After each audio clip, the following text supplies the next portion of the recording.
Hey guys, and welcome back to this channel. In this video I'll be showing you guys how you can add music from your files to your CapCut PC project.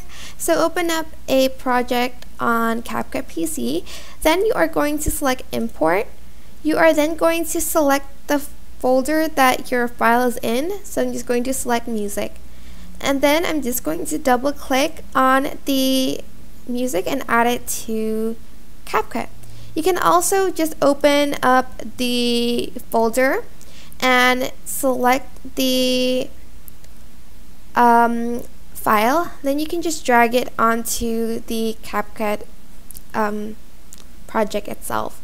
And that is basically it. Super simple, but I hope this tutorial was helpful for you guys.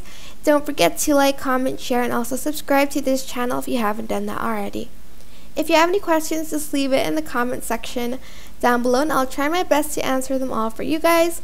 And if you found this video helpful, please click the thanks button above the description box down below. Thank you so much for watching. Bye!